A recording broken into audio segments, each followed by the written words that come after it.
Olá, sejam bem-vindos. Estamos de volta no canal Palavra que dá vida ao homem, dando sequência aos estudos ou a pequenas palavras em relação ao casamento. E hoje nós vamos falar sobre as bodas de Caná da Galileia. Vamos ler o Evangelho de João no capítulo de número 2, a partir do versículo 1, que diz assim: E ao terceiro dia fizeram-se umas bodas em Caná da Galileia, e estava ali a mãe de Jesus. E foi também convidado Jesus e os seus discípulos para as bodas. E faltando vinho, a mãe de Jesus lhe disse: Não tem vinho. Disse-lhe Jesus: Mulher, que tenho eu contigo? Ainda não é chegada a minha hora. Sua mãe disse aos serventes: Fazei tudo quanto eles vos disser.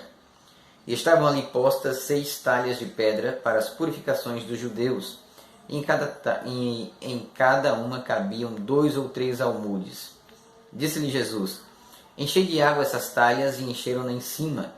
E disse-lhe: Tirai agora e levai ao mestre-sala. E levaram.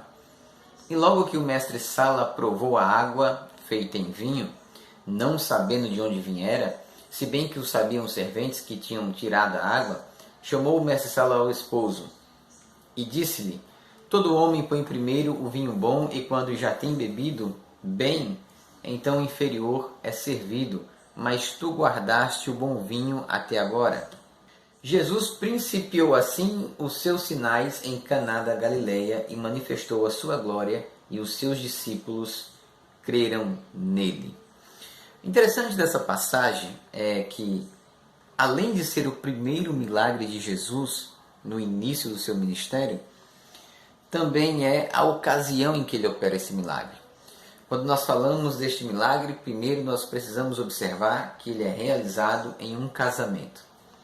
Segunda coisa, nós precisamos entender que naquela época, naquele momento, naquela cultura, naquele povo específico, em Israel, o vinho era a bebida típica comum da sua nacionalidade. E em toda festa de casamento tinha que ter o vinho. O vinho, inclusive, diga-se de passagem, ele é símbolo na Bíblia de alegria.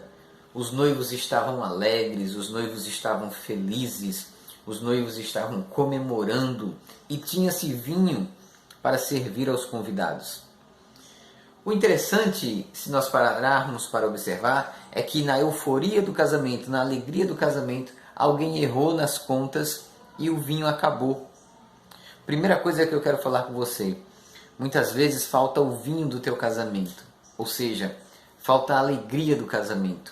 E esta alegria acaba, mas o noivo não percebe, a noiva não percebe, os convidados percebem. Vamos trazer para a nossa realidade.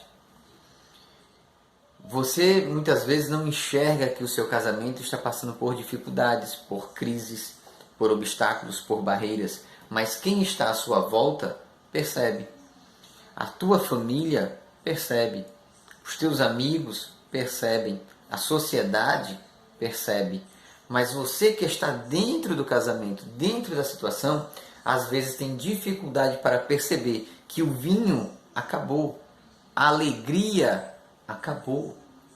Os convidados já perceberam, os convidados já estão procurando o vinho e não vem mais. E o que é isso? É muitas vezes o marido achar que a mulher está bem porque não lhe falta comida, nem lhe falta roupa, nem lhe falta calçado. Mas às vezes falta o diálogo, às vezes falta o carinho, às vezes falta o momento a sós, às vezes falta a intimidade, às vezes falta o momento deles, de deixar os meninos na casa da sogra, na casa da mãe e saírem só, e passarem um tempo juntos, um programa juntos, um filme juntos. Às vezes, o que é a falta do vinho? É a mulher achar que para o marido tudo está bem. Achar que porque ele trabalhou o dia todo fora, ele chegou em casa, ele não está cansado, ele tem que ter disposição para fazer o que ela quer que ele faça, ele tem que ter ânimo para realizar o que ela quer que ele realize. Ela não percebe o esgotamento físico, ela não reconhece o trabalho dele, o esforço dele, a dedicação dele. Assim como muitas vezes ele também não enxerga o esforço dela, o trabalho dela, a luta dela. O que é isso? É a falta de vinho. E alguém, percebendo que o vinho tinha acabado, procurou Jesus.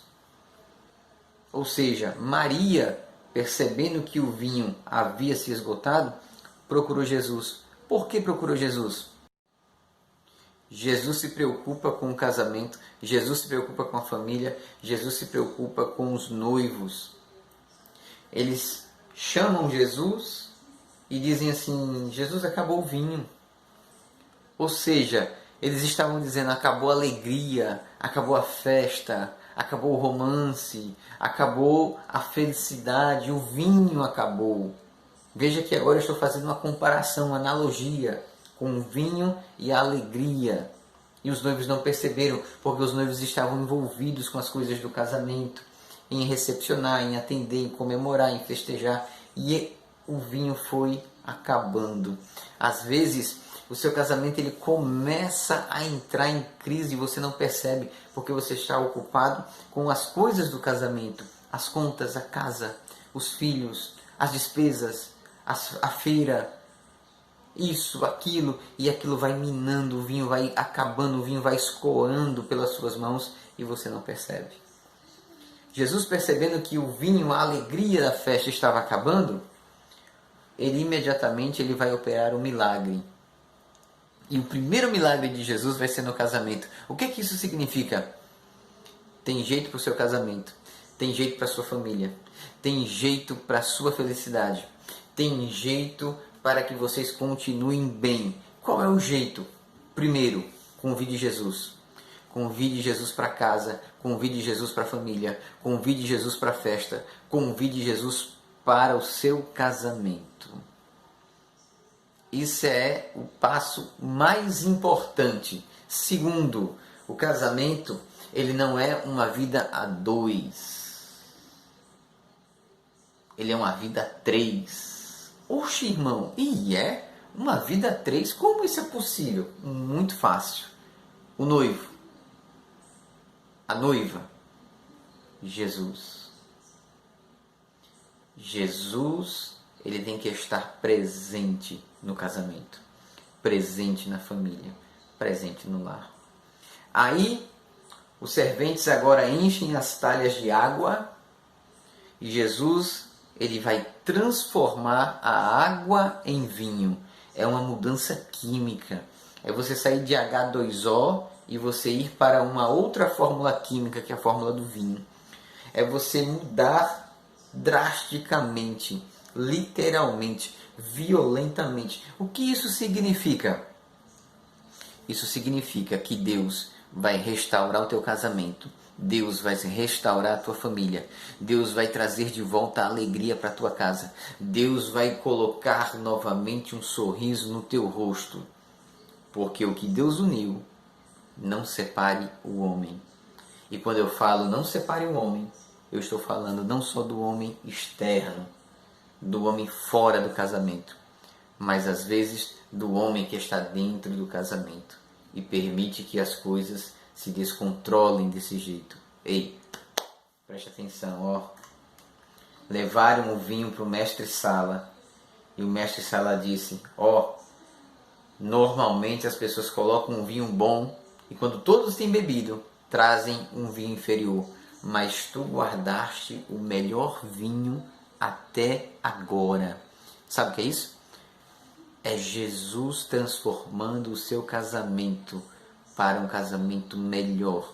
É Jesus moldando a sua família para uma família melhor. É Jesus entrando no seu lar e operando prodígios e maravilhas. Que Deus te abençoe, que Deus te guarde, em nome de Jesus.